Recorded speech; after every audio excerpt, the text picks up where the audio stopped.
नमस्कार दोस्तों, आज के इस करियर ओरिएंटेड वीडियो में आप सभी का हार्दिक स्वागत है। चलिए आज के इस वीडियो को शुरू करने के पहले आपसे एक छोटा सा प्रश्न है, कमेंट में आंसर जरूर करिएगा। आपने अभी तक असिस्टेंट प्रोफेसर पर और कोई डेडिकेटेड वीडियो देखा है या फिर नहीं देखा? अगर देखा है तो आप यस करिएगा, नहीं तो नो करके कमेंट में आंसर करिएगा। चलिए स्टार्ट करते हैं।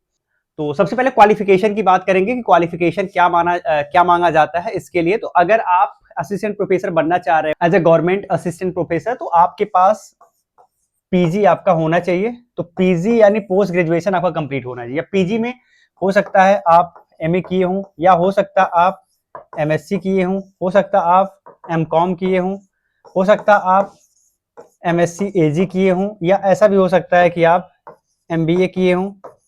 ये सारे के सारे पीजी कोर्सेज माने जाते हैं। इनसे रिलेटेड वैकेंसीज आती रहती हैं। तो आप कोई भी सब्जेक्ट से पीजी आपका होना चाहिए, पहली चीज ये है। सेकेंड चीज आता है कि क्या पीजी के बिहाफ पे आप अप्लाई कर पाओगे? तो नहीं कर पाओगे। तो इसके साथ आपने सुना होगा नेट एग्जाम। तो नेशनल एलिजिबिलिटी टेस्ट एग्जाम आपको क्रैक करना पड़ेगा। अगर इसके बारे में इंफॉर्मेशन नहीं है तो चैनल पर वीडियो मिल जाएगी, उस वीडियो को देखिएगा। इस वीडियो के लास्ट में भी मैं वीडियो मेंशन कर दूंगा, तो वहां से भी आप क्लिक करके देख सकते हो। तो नेट एग्जाम आपको क्वालिफाई करना है। अब क्या नेट अगर आप नहीं क्वालिफाई कर पा रहे हो तो क्या कोई विकल्प है? तो विकल्प है। एक होता है सेट एग्जाम होता है, और गेट एग्जाम होता है ना।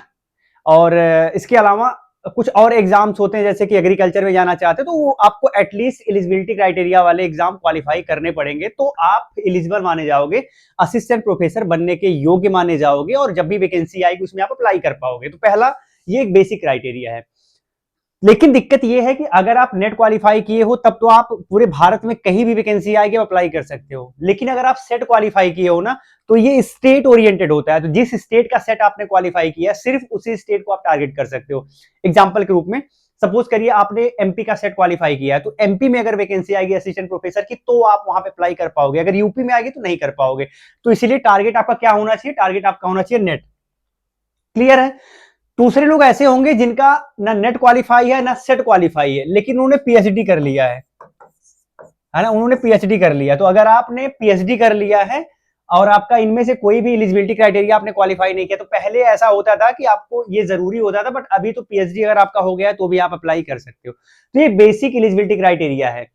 अब क्या दूसरा प्रश्न ये आता है कि क्या कुछ परसेंटेज जैसा कैपिंग है क्या? तो 55% जनरली प्रिफर किया जाता है, यानी आपके पोस्ट ग्रेजुएशन में 55% एटलीस्ट होना चाहिए। अगर आप अनरिजर्व कैटेगरी में हो यानी जनरल में हो, अगर आप कैटेगरी में आ जाते हो तो 5% आप माइनस कर लीजिएगा, तो -5% लेके आप चलोगे। ये वाला क्राइटेरिया आपको फुलफिल करना पड़ेगा। अगर आप फुलफिल कर रहे हो तो एटलीस्ट आप इसके लिए एलिजिबल माने जाओगे। सेकेंड आता है कि एज क्राइटेरिया क्या हो सकती है। तो नॉर्मली 21 ईयर प्रिफर किया जाता है, 21 ईयर मिनिमम, और मैक्सिमम जगह 40 ईयर। कुछ स्टेट इससे ज्यादा भी करते हैं, बट अभी तो लगभग मैक्सिमम जगह आपको 40 ईयर मिलेगा। तो अब आपके पास कितना टाइम है? 21 साल से लेके 40 साल तक आप असिस्टेंट प्रोफेसर के लिए ट्राई कर सकते हो। उसके बाद काम खत्म हो जाता है, फिर आपको बैठना है। ठीक है ना? तो एज क्राइटेरिया है। इसमें भी कुछ रिलैक्सेशन मिलेगा क्या? तो कैटेगरी वाइज कुछ रिलैक्सेशन मिलता है, जैसे ओबीसी को मिल जाएगा, एससी को मिल जाएगा, एसटी को मिल जाएगा, इनको एज में रिलैक्सेशन मिल जाता है। बात आती है वैकेंसी फ्रीक्वेंसी की। वेरी वैकेंसी क्या रेगुलर आती है? तो वैकेंसी रेगुलर तो नहीं आती है। हम यूपी के परिप्रेक्ष्य में बात कर रहे हैं, ठीक है ना? तो रेगुलर वैकेंसी नहीं आती है, बट ये है कि वैकेंसी आ जाती है। तो 3 से 5 वर्ष के क्राइटेरिया में एक बार वैकेंसी आपको देखने को मिलती है। पिछली वैकेंसी 2022 वाली अभी क्लियर हुई है, और अभी ये सुनने में आ रहा है कि वैकेंसी आ सकती है। तो देखो क्या होता है, बट रेगुलर नहीं आती वैकेंसी, ये चीज आपको ध्यान रखना है। पोस्ट भी ज्यादा नहीं आता है, कम पोस्ट रहता है, और कंपटीशन ठीक ठाक लेवल पे रहता है। भाई बड़े लेवल का एग्जाम है, तो एलिजिबिलिटी क्राइटेरिया जो भी क्वालिफाई करता है, फॉलो करता है, तो ठीक ठाक एस्पिरेंट होगा। तो ठीक ठाक मात्रा में यहाँ पे एस्पिरेंट आपको देखने को मिलेंगे, और ज्यादा सीरियस तरीके के एस्पिरेंट यहाँ देखने को मिल जाते हैं। सो फ्रीक्वेंसी आपका रेगुलर नहीं होता है। अगर एक पर्टिकुलर एक स्टेट की बात करें तो फिर क्या करना चाहिए? तो मल्टीपल स्टेट है ना, बहुत सारे स्टेट है। आप यूपी को ही क्यों देख रहे हो? अगर आपको करना ही है तो आप यूपी के अलावा और अदर ऑप्शन भी देखो, जो अदर स्टेट है उनमें भी ट्राई करो, है ना? आप सेंट्रल लेवल पे ट्राई करो। आप स्टेट लेवल पे जो आयोग के द्वारा आता है, यूपीपीएससी के द्वारा जो आता है उसको ट्राई करो। अब यूपीपीएससी के द्वारा क्या आता है भाई? सिंपल सी बात है, जीडीसी। गवर्नमेंट डिग्री कॉलेज जो राजकीय महाविद्यालय है उनमें वैकेंसी आती है, इसको आप ट्राई कर सकते हो। सेंट्रल गवर्नमेंट में अगर कोई वैकेंसी आ रही है उसको आप ट्राई कर सकते हो। जो अदर स्टेट है उनकी जो असिस्टेंट प्रोफेसर की वैकेंसी आ रही है उसमें आप अप्लाई करो। हाँ मानते हैं पोस्ट कम होता है, रिजर्वेशन ज्यादा वहां पे हावी होता है, तो अदर स्टेट वालों के लिए ज्यादा सीट बचती नहीं है, फिर भी ठीक है, आपके पास एक ऑप्शन तो बचता है। तो इस तरीके से आपके मल्टीपल ऑप्शन मिल जाते हैं। तो ओवरऑल आपको साल भर में एक आध वैकेंसी दो वैकेंसी तो देखने को मिल ही जाएगी, है ना। तो ये चीज आपको ध्यान रखना है। आगे बढ़ते हैं, बेस्ट सब्जेक्ट एंड पोस्ट की बात करते हैं। ये भी लोगों के दिमाग में रहता है ना कि सबसे बेस्ट सब्जेक्ट कौन सा है जिसमें सबसे ज्यादा वैकेंसी आती है। तो जनरली अगर बात करें आर्ट में हिंदी है, हिंदी से बहुत वैकेंसी आती है। हिंदी से नंबर ऑफ पोस्ट आप कभी भी नोटिफिकेशन आएगा देखेंगे हिंदी से नंबर ऑफ पोस्ट बहुत सारे आते हैं। इसके पीछे रीजन है ना यार, रीजन ये है कि जो मैक्सिमम कॉलेज है ना, मैक्सिमम कॉलेज है वहां पे आपको हिंदी तो मिल ही जाएगा, मैक्सिमम जगह आपको हिंदी मिल जाएगा। तो जहां जहां सारे कॉलेज में हिंदी चल रही है तो वैकेंसी भी तो ज्यादा रहेंगी ना, तो इसीलिए हिंदी से वैकेंसी ज्यादा आती है। और एक बुरी स्थिति ये है कि सबसे ज्यादा जो स्टूडेंट्स होते हैं, जो नंबर ऑफ स्टूडेंट्स होते हैं वो सबसे ज्यादा किसमें होते हैं, हिंदी में होते हैं। बहुत सारे स्टूडेंट हिंदी से पीजी किए हुए हैं। इसके पीछे दो रीजन है। पहली बात, ये इजी है, हिंदी आसान है। हिंदी आसान है, अगर आपके अंदर रटने की क्षमता है, आप याद कर ले रहे हो तो हिंदी आपके लिए बेस्ट हो सकती है। लेकिन अगर आप ज्यादा लॉजिकल हो तो आपको ऐसे सब्जेक्ट में प्रॉब्लम होता है। तो इंडिया के केस में मैक्सिमम लोग हिंदी को प्रीफर करते हैं, तो इसलिए यहां पे कंपटीशन थोड़ा ज्यादा बढ़ जाता है, लेकिन सीटें भी ज्यादा होती हैं तो ओवरऑल मैनेज हो जाता है, मैनेजेबल है ना। तो ये आपने देख लिया कौन सा सब्जेक्ट है। बाकी आप, ये डिपेंड करता है आपके ऊपर कि आपको कौन सा सब्जेक्ट अच्छा लग रहा है। जो भी सब्जेक्ट अच्छा लग रहा है उसमें आप कर सकते हो। नंबर ऑफ पोस्ट अगर कम रहेंगे तो स्टूडेंट भी कम ही रहते हैं, जिसमें पोस्ट ज्यादा रहता है उसमें स्टूडेंट की भीड़ भी ज्यादा रहती है। तो ये चीज आपको ध्यान रखना है। करते हैं एग्जाम पैटर्न, जो हायर से आता है, जो यूपी हायर से आता है उसका एग्जाम पैटर्न तो 100 क्वेश्चन होते हैं, 100 क्वेश्चन होते हैं। इसको दो पार्ट में आप स्प्लिट कर दीजिए। एक तो होता है जनरल सेक्शन होता है जिसमें 30 क्वेश्चन होते हैं, और एक सब्जेक्ट स्पेसिफिक होता है, इसमें 70 क्वेश्चन होते हैं। ये सब्जेक्ट स्पेसिफिक है, सब्जेक्ट स्पेसिफिक है। जैसे मान लीजिए मेरे केस में इकोनॉमिक्स है तो यहाँ 70 क्वेश्चन मेरा इकोनॉमिक्स से आएगा, 30 क्वेश्चन जनरल रहेगा। ये जो जनरल वाला क्वेश्चन रहेगा सबके लिए समान रहेगा, लेकिन इकोनॉमिक्स वाला चूंकि मैं इस सब्जेक्ट से दे रहा हूं तो ये मेरे लिए स्पेसिफिक रहेगा। ये चीज ध्यान रखना है। लेवल क्या होता है क्वेश्चन का, क्वेश्चन का लेवल ठीक ठाक होता है। क्योंकि आप असिस्टेंट प्रोफेसर बनने वाले हो तो क्वेश्चन का लेवल ठीक ठाक रहता है। लेकिन अगर बात करें नेट के लेवल में तो नेट के लेवल के आसपास भी नहीं होता है, बहुत बिलो होता है। अगर नेट के हिसाब से तुलना करें तो बहुत प्रॉब्लम आपको नहीं होगी। ठीक है, ये चीज आपने ध्यान रखा। अब ये 30 क्वेश्चन है ना, ये 60 मार्क्स का होता है, ये 70 क्वेश्चन 140 मार्क्स का होता है। दोनों को ऐड कर दीजिए तो आपका 200 मार्क्स का होता है, और आपके पास टाइम कितना होता है, 120 मिनट। इसमें आपको सॉल्व करना होता है। आपके लिए मजेदार बात यह है कि इसमें कोई नेगेटिव मार्किंग नहीं होती, तो 200 जो 100 क्वेश्चन है 100 के 100 क्वेश्चन आप कर सकते हो, कोई प्रॉब्लम वाली बात नहीं है।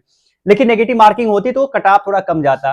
तो नेगेटिव मार्किंग नहीं होने के कारण कट ऑफ भी कई बार बहुत ज्यादा जाता है। जैसे इस बार के बारे में बात करें तो कट ऑफ काफी ज्यादा गया, बहुत सारे सब्जेक्ट का काफी कट ऑफ गया है, तो कट ऑफ भी ज्यादा जाता है। तो ओवरऑल ये एग्जाम पैटर्न होता है, इसी एग्जाम पैटर्न पे आपको तैयारी करनी है। ये हायर की बात कर लिया।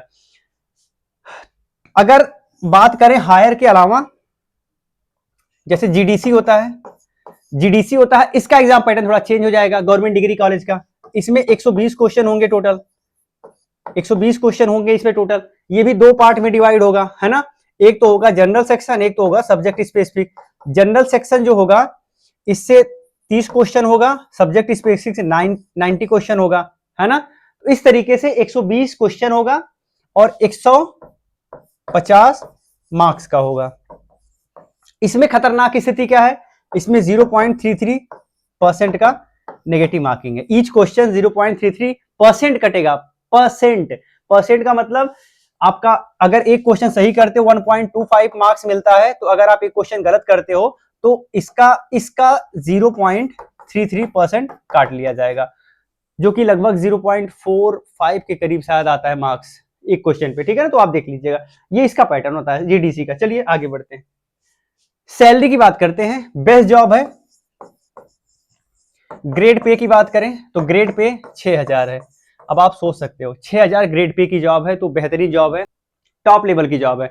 जो स्टार्टिंग सैलरी है जो स्टार्टिंग सैलरी आपको मिलेगी वो अप्रॉक्स मुझे लगता है 85 टू 90 के करीब मिलेगी। अब अगर 8वां वेतन आयोग लागू हो जाएगा तो ये सैलरी आपका 1.5 के करीब भी पहुंच सकती है, आई थिंक, मुझे लगता है। जो भी हो वो लागू होने के बाद देखा जाए कितने परसेंट पे लागू होता है।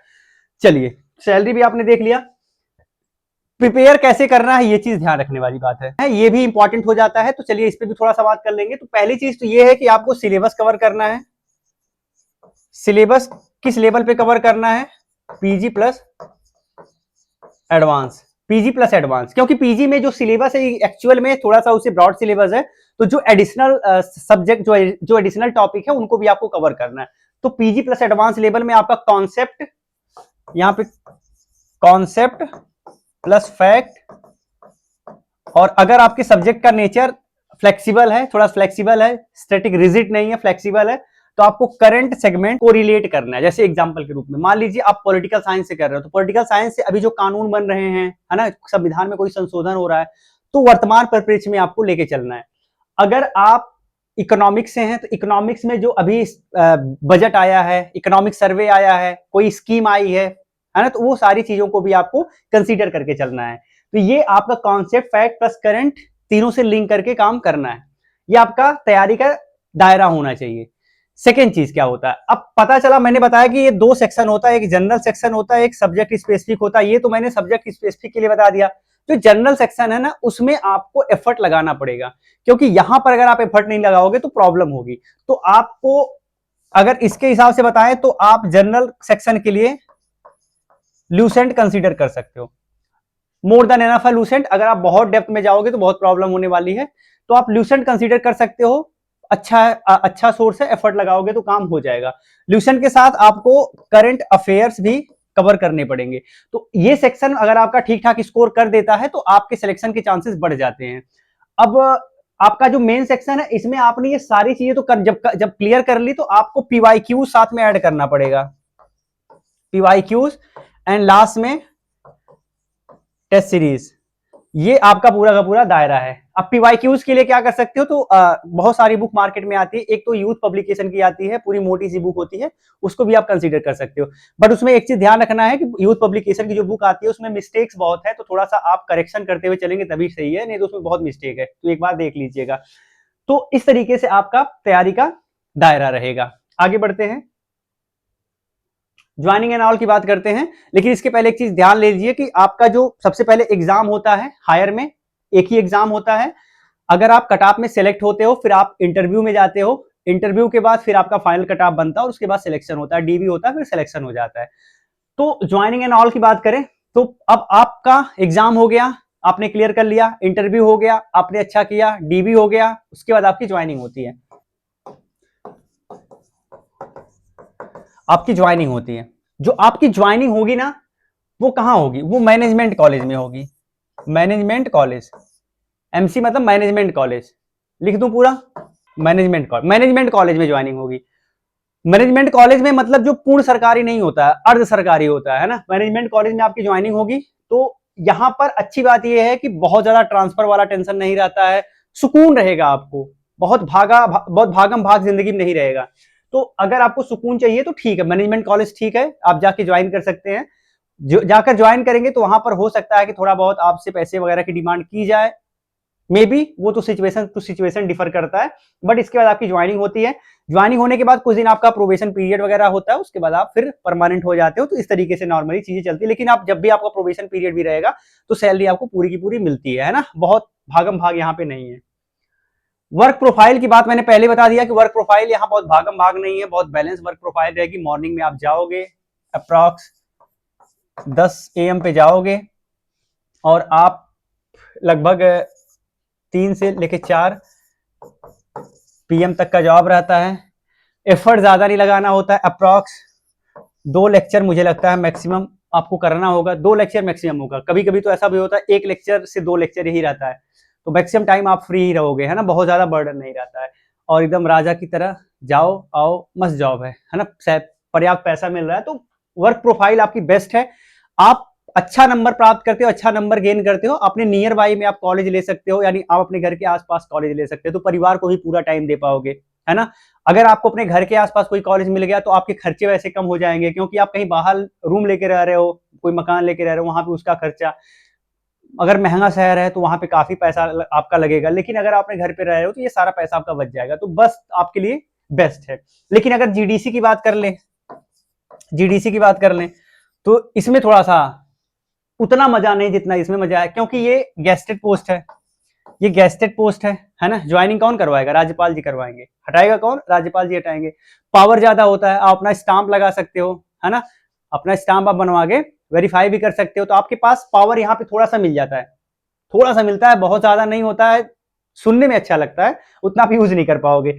बट इसके साथ प्रॉब्लम ये होती है, यहाँ पे ट्रांसफर जैसी सिचुएशन होती है, आपका ट्रांसफर होगा, बहुत दिन तक आप एक जगह काम नहीं कर पाओगे तो ट्रांसफर होता रहेगा, तो ये चीज भी यहाँ पे प्रॉब्लम वाली सिचुएशन क्रिएट कर सकती है।